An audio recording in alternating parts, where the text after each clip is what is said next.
وَإِذَا قُرِئَ الْقُرْآنُ فَاسْتَمِعُوا لَهُ وَأَنصِتُوا لَعَلَّكُمْ تُرْحَمُونَ۔ اعوذ باللہ من الشیطان الرجیم، بسم اللہ الرحمن الرحیم۔ السلام علیکم ورحمۃ اللہ وبرکاتہ۔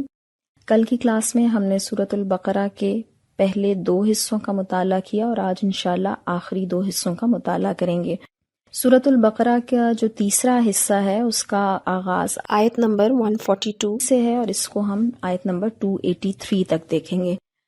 اس حصے میں بنیادی طور پر نئی امت مسلمہ جس کو امامت کے منصب پر فائز کیا گیا، ان کو آخری شریعت کے احکامات دیے گئے ہیں، اور اس تیسرے حصے کی خصوصیت یہ ہے کہ اس میں مختلف قسم کے احکامات کے درمیان انفاق اور جہاد کا حکم دیا گیا ہے۔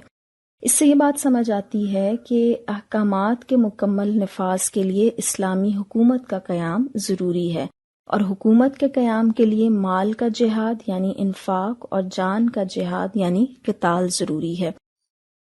ہم عام طور پر بھی اس بات کو سمجھ سکتے ہیں کہ جب بھی کہیں پر کوئی قوانین نافذ کروانے ہوں تو وہاں کسی اتھارٹی کا ہونا لازمی ہے، تو اسلامی حکومت ہی اسلامی احکامات کو نافذ کرنے کی ذمہ دار ہوگی۔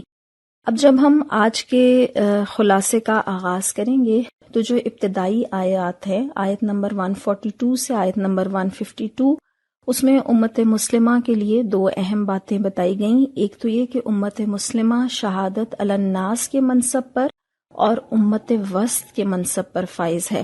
شہادت علی الناس کے رسول صلی اللہ علیہ وسلم نے پیغام ہم تک پہنچایا، اور ہمیں اس پیغام کو تمام لوگوں تک، قیامت تک آنے والوں تک پہنچانا ہے، اور ہمیں لوگوں پر یہ گواہی بھی دینی ہے کہ یہ پیغام ہم نے ان تک پہنچایا۔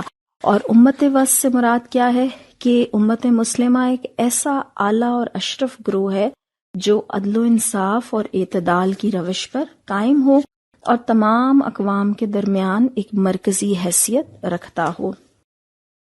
اب یہاں پر جو سلسلہ کلام ہے، اللہ تعالیٰ جو آیات نازل فرما رہے ہیں اس میں تحویل قبلہ کا حکم ہے، اور بنی اسرائیل کو امامت سے معزول کیا گیا اور خانہ کعبہ کی طرف رخ کر کے مسلمانوں کو نماز پڑھنے کی ہدایت کی گئی۔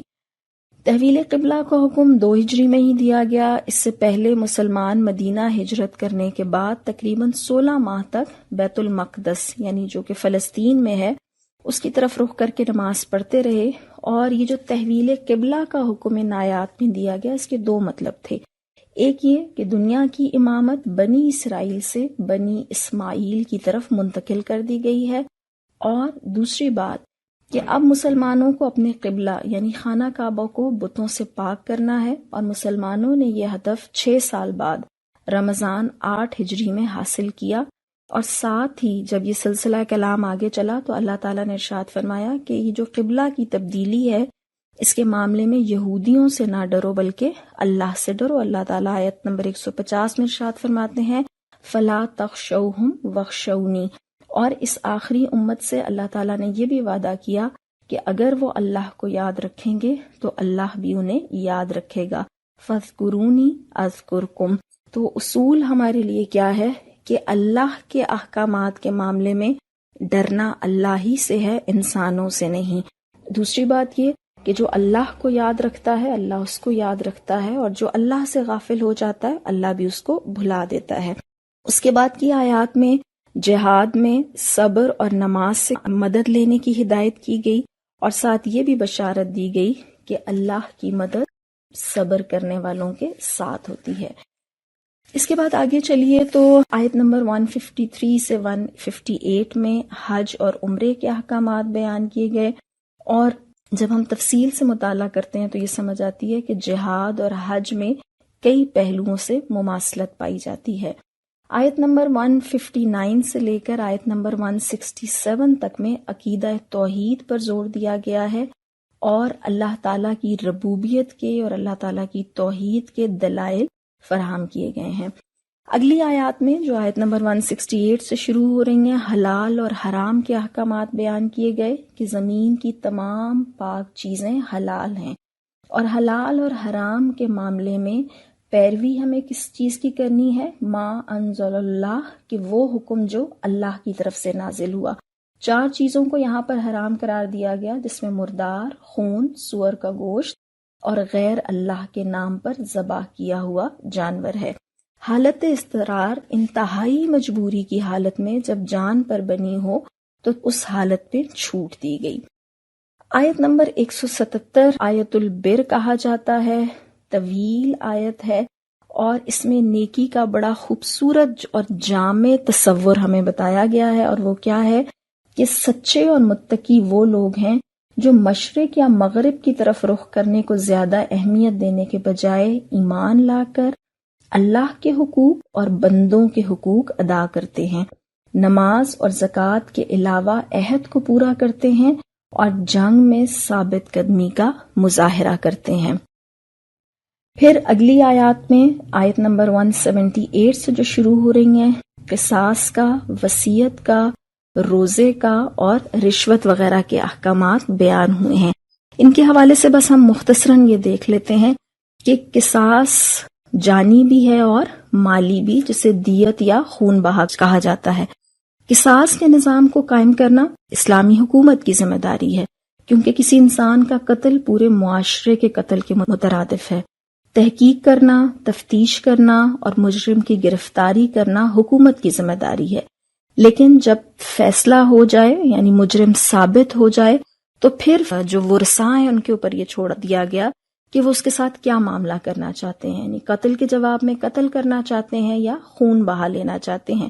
لیکن جو بھی وہ اس میں اپنی رائے کا اظہار کریں گے تو فیصلے کا نفاذ حکومت ہی کرے گی۔ وصیت کے حوالے سے جو احکامات آئے وہ ابتدائی تھے، عبوری تھے۔ بعد میں سورہ نساء کے جب احکامات آ گئے تو پھر وصیت صرف کل مال کے 1/3 میں کی جا سکتی ہے، اور جن کے حصے قانون میراث میں متعین ہیں ان کے لیے وصیت نہیں کی جا سکتی۔ روزے کے احکامات میں بس یہ سمجھیے گا کہ روزے کی فضیلت کے ساتھ اس کی حکمت یہ سمجھائی گئی کہ انسانی طاقت کا اصل خزانہ اس کے جسم کے اندر نہیں ہے بلکہ اس کے دل اور اس کی روح کے اندر ہے۔ اگر دل کمزور ہو اور روح پراگندہ ہو تو نہایت راحت اور آسائش میں پلے ہوئے جسم بھی گویا کھوکھلی لکڑیوں کی مانند ہے۔ روزے سے انسان کا دل توانا ہوتا ہے، قوت ارادی مضبوط ہوتی ہے، قوت برداشت بڑھ جاتی ہے اور انسان جہاد زندگانی اور جہاد فی سبیل اللہ کے لیے تیار ہو جاتا ہے۔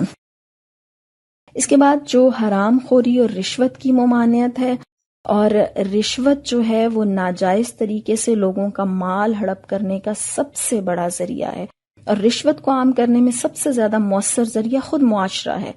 جب لوگوں میں دوسروں کے حقوق غصب کرنے کا رجحان پیدا ہو جاتا ہے تو وہ رشوت کی راہ اختیار کرتے ہیں، اور بالآخر کار رشوت کے بغیر جائز کام بھی نہیں ہوتے۔ اس سے آگے چلیے تو آیت نمبر 190 سے لے کر آیت نمبر 207 تک میں جہاد، انفاق اور حج کے احکامات بیان کیے گئے ہیں، اور حج کے مہینوں کے حوالے سے کہ اس کا تعین چاند سے ہوگا، پھر جہاد اور قتال کا حکم دیا گیا، اور جہاد اور قتال کا مقصد کیا بتایا گیا تاکہ فتنوں کا خاتمہ ہو سکے۔ انفاق میں احسان کا حکم دیا گیا، اور انفاق پر اللہ کی محبت کی ضمانت بھی دی گئی۔ پھر حج کے حوالے سے بات ہوئی ہے، اور حج میں زاد راہ ساتھ لے جانے کا تذکرہ بھی انہی آیات میں ہمیں ملتا ہے۔ حج کے بعد طاغوت کا ذکر ہے۔ طاغوت دراصل وہ سرکش قوت ہے جس سے جہاد کرنا ضروری ہو جاتا ہے، اور یہ ہر وہ طاقت ہے جو اللہ کے قانون کے بجائے اپنا قانون نافذ کرتی ہے، جس کی باتیں بھلی معلوم ہوتی ہیں لیکن یہ نسلوں کو تباہ کرتے ہیں، اور اللہ تعالیٰ نے فرمایا کہ ان کے خلاف جو لڑنے والے ہیں وہ اللہ کی خوشنودی کے طلبگار ہوتے ہیں۔ اس کے بعد آیات جو آتی ہیں 208 سے لے کے 213 میں کامل اسلام کا مطالبہ کیا ہے۔ ادخلوا فی السلم کافہ، کہ اے مسلمانوں پورے کے پورے اسلام میں داخل ہو جاؤ، شیطان کے راستے پر نہ چلو، اور مسلمانوں کو بنی اسرائیل کی طرح زیادتی سے بچنے کا حکم دیا گیا، یعنی اپنی مرضی سے دین میں آنا یا نکل جانا یا اضافے اور کمی کرنے سے منع کیا گیا۔ پھر آیات جو اگلی آ رہی ہیں ان میں انفاق اور جہاد کے احکامات آ رہے ہیں، اور یہ بتایا گیا کہ جہاد میں شرکت اور آزمائشوں کے بغیر جنت میں داخلے کو آسان نہیں سمجھنا چاہیے، اور انفاق کی ترغیب اور ناگوار چیزوں میں بھی موجود خیر کی وضاحت کی گئی، اور ایمان لا کر ہجرت اور جہاد کرنے والوں کو اللہ کی رحمت کا امیدوار قرار دیا گیا۔ اس سے جو اگلی آیات ہیں ان میں شراب، یتامہ، نکاح، حیض، قسم، ایلا، طلاق، رضاعت، عدت اور مہر وغیرہ کے احکامات بیان ہوئے ہیں۔ شراب سے متعلق یہ جو تدریجی حکم آئے اس میں یہ پہلا حکم تھا، پھر سورہ نساء کی آیات اور آخر میں سورۃ المائدہ کی آیت نمبر 90 میں اس کو حرام قرار دیا گیا۔ یتامہ کے اموال میں شراکت کی اجازت دی گئی، مشرک عورتوں سے نکاح کی ممانعت کی گئی، اور یہ ذہن میں رکھیے گا کہ شادی بیاہ کے تعلقات مذہب اور عقائد پر انتہائی گہرے اثرات مرتب کرتے ہیں، اس لیے مسلمانوں کو اپنے دین کے تحفظ کے لیے مشرکین سے ایسے تعلقات سے روک دیا گیا۔ ایلا کا بنیادی طور پر مفہوم کیا ہے؟ کسی چیز کو ترک کرنے کی قسم کھانا، اور عرب جو جاہلیت کی اصطلاح میں خاوند بیوی سے ازدواجی تعلق نہ رکھنے کی قسم کھاتا اور اس طرح وہ بیوی کو معلق رکھتا تھا۔ اسلام نے اس طرح کی قسم کھانے والوں کے لیے 4 ماہ کی حد مقرر کر دی، یعنی اس کے بعد یا تو شوہر اس تعلق کو بحال رکھے یا طلاق دے دے۔ یہ بنیادی طور پر جو ہم کہتے ہیں ویمن رائٹس اس کا تذکرہ ہے۔ پھر حیض کی حالت میں بیویوں کے پاس جانے کی پابندی عائد کی گئی۔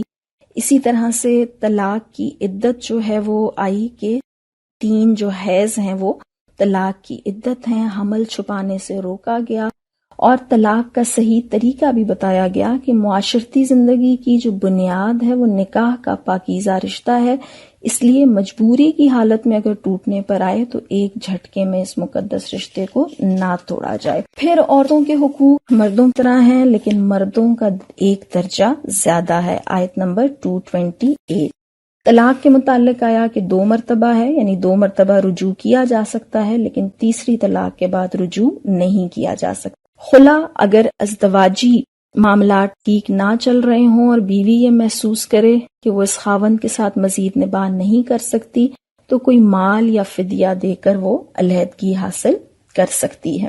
اسی طرح سے بیوی اور عورتوں کے ساتھ حسن سلوک کی نصیحت کی گئی۔ رضاعت کے سلسلے میں بتایا گیا کہ اس کی زیادہ سے زیادہ مدت 2 سال ہے، اور اگر طلاق ہو جاتی ہے اور بچہ دودھ پینے والا ہے تو بچے کے اخراجات کے ساتھ ساتھ جو طلاق یافتہ عورت ہے جو دودھ پلا رہی ہے اس کا خرچ بھی مرد کے ذمے ہے۔ بیوہ کی عدت 4 ماہ اور 10 دن ہے، اور عدت میں نکاح اور پیغام نکاح کی ممانعت کی گئی۔ مہر کے حوالے سے رخصتی سے پہلے اگر طلاق ہو جائے تو نصف مہر ادا کرنا ہوگا، لیکن دونوں فریق فیاضی اور احسان کا مظاہرہ کر سکتے ہیں۔ اس کے بعد آگے چلیے تو آیت نمبر 243 سے آیت نمبر 274 تک جہاد اور انفاق کے احکامات بیان ہوئے ہیں، اور یہاں جہاد اور انفاق کا مضمون 4تھی مرتبہ سورہ بقرہ میں آ رہا ہے۔ امت مسلمہ کو جہاد کا حکم دیا گیا اور قرض حسنہ کے ذریعے سے جہاد کے لیے انفاق فی سبیل اللہ کا مطالبہ کیا گیا۔ انہی آیات میں آگے جا کر بنی اسرائیل کے جہاد کا ذکر ہے جو حضرت طالوت کی قیادت میں کیا گیا تھا اور جالوت کو شکست دی گئی تھی۔ آگے جا کر اللہ تعالیٰ جہاد کے مقاصد کی وضاحت کرتے ہیں کہ جہاد کے ذریعے اللہ تعالیٰ ایک ظالم قوم کو دفع کرتا ہے یا دور کر دیتا ہے، ورنہ زمین فساد سے بھر جائے، اور جہاد کے ذریعے سے دراصل اللہ تعالیٰ کائنات پر فضل عطا فرماتا ہے۔ اس کے بعد تیسرا سپارہ جس کا آغاز آیت الکرسی سے ہے اور آیت نمبر 255 ہے، اس میں اللہ کی صفات کے ذریعے سے اللہ کی ذات کا تعارف کروایا گیا ہے۔ آیت نمبر 256 میں رشد اور غی کا فرق بیان کر کے جہاد کی 2 قسمیں بتائی گئی ہیں کہ اللہ کے لیے جہاد اور طاغوت کے لیے جہاد، اور اللہ کے سہارے کو مضبوط سہارا کہا گیا ہے۔ اور آگے جا کر اللہ تعالیٰ یہ بات فرماتے ہیں کہ رشد کی مثال یا ہدایت کی مثال حضرت ابراہیم علیہ السلام اور غی یا بغاوت کی مثال نمرود سے دی گئی ہے جو اپنے وقت کا طاغوت تھا، جس نے زندگی اور موت کے اختیارات کا دعویٰ کیا تھا اور جو منکر آخرت بھی تھا، اور حضرت ابراہیم علیہ السلام نے اس کو آخرت کے دلائل دے کر ششدر کر دیا تھا۔ یہاں پر حضرت ابراہیم کی کچھ تفصیل واقعات بھی یہاں پر ہمیں ملتے ہیں۔ آیت نمبر 261 سے 274 میں انفاق فی سبیل اللہ کا مضمون دوبارہ آ جاتا ہے، اور اس میں خاص طور پر انفاق کے آداب بیان کیے گئے ہیں۔ پہلا، انفاق اللہ کے لیے ہو، احسان نہ جتایا جائے، تکلیف نہ پہنچائی جائے، انفاق جس کے لیے کیا جائے اس کو چھانٹ چھانٹ کر برا مال نہ دیا جائے، چھپا کر دینا بہتر ہے، انفاق میں ریاکاری نہ ہو، انفاق دل کی تسلی کے ساتھ ہو، اور انفاق کے بعد سود کی حرمت کا ذکر ہوا، کیونکہ یہ فیاضی اور بخل پر مشتمل دو متضاد انسانی رویے ہیں۔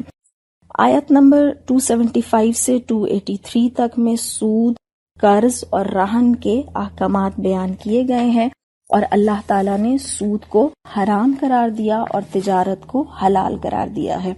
تو سورہ بقرہ کے تیسرے حصے کا اگر ہم مرکزی مضمون دیکھیں تو آخری امت کو اپنے منصب امامت کا احساس کرتے ہوئے امت وسط کا حقیقی مصداق بن کر اسلام میں مکمل طور پر داخل ہو کر آخری رسول محمد صلی اللہ علیہ وسلم کی آخری شریعت کے احکام پر نیک نیتی سے عمل کرتے ہوئے شہادت علی الناس کے فریضے کو ادا کرنا چاہیے۔ آخری حصہ سورہ بقرہ کا جو آیت نمبر 284 سے 286 تک ہے، 3 آیات ہیں صرف، اور یہ سمجھ لیجئے کہ اختتامیہ کی حیثیت رکھتا ہے، خلاصے کی حیثیت رکھتا ہے۔ اللہ تعالیٰ آیت نمبر 284 میں بتاتے ہیں کہ زمین اور آسمان کا مالک اللہ ہے، امامت کی تبدیلی کا اختیار رکھتا ہے، وہ علی کل شیء قدیر ہے۔ زمین اور آسمان کا مالک قیامت کے دن آخری شریعت کے ان احکامات پر عمل درآمد کا محاسبہ نیت اور عمل کے مطابق کرے گا۔ آیت نمبر 285 میں واضح کیا گیا کہ آخری شریعت اور اس کے احکامات پر سب سے پہلے خود رسول اللہ صلی اللہ علیہ وسلم اور صحابہ ایمان لے کر آئے، اور امت مسلمہ بنی اسرائیل کے یہودیوں کی طرح رسولوں میں تفریق نہیں کرتی، سب پر ایمان رکھتی ہے، اور امت مسلمہ سمعنا و اطعنا کہتی ہے کہ ہم نے سنا اور اطاعت کی۔ آخری آیت 286 جو آپ میں سے بہت سے لوگوں کو یاد ہوگی، اس میں آخری امت کو ہدایت دی گئی کہ ہر شخص اللہ کے سامنے ذمہ دار ہے، لیکن کسی شخص پر اللہ تعالیٰ اس کی استطاعت سے زیادہ بوجھ نہیں ڈالتا۔ پھر برائیوں پر سزا اور نیکیوں پر جزا ملے گی، لہا ما کسبت، اور بھول چوک پر مواخذہ نہیں ہے۔ آزمائشوں سے بچنے کے لیے دعا کرتے رہنا چاہیے، اور کافروں پر غلبے کے لیے اللہ تعالیٰ کو ولی اور کارساز مولا نہ مان کر اس سے اپنے تعلق کو مضبوط کرنا چاہیے، جو عفو و درگزر، مغفرت اور رحمت کی دعاؤں کے بغیر ممکن نہیں ہے۔ واعف عنا واغفر لنا وارحمنا انت مولانا۔ اور قیامت تک امت مسلمہ کا اصل مقابلہ بنی اسرائیل کے ساتھ ہے۔ کافروں پر غلبے کے لیے اللہ کی مدد ضروری ہے، اس لیے تیاری کے ساتھ دعا مانگتے رہنا چاہیے۔ فانصرنا علی القوم الکافرین۔ تو سورہ بقرہ کے آخری حصے کا مرکزی مضمون اللہ تعالیٰ سے مضبوط تعلق کی بنیاد پر آخری امت کو آخری شریعت کے احکام پر نیک نیتی کے ساتھ حسب استطاعت ہر فرد کو عمل کرنا چاہیے تاکہ کافر پر غلبہ حاصل ہو سکے۔ اللہ تعالیٰ ہم سب کو اپنے اس منصب کے مطابق کردار ادا کرنے کی توفیق عطا فرمائے۔ وآخر دعوانا ان الحمد للہ رب العالمین۔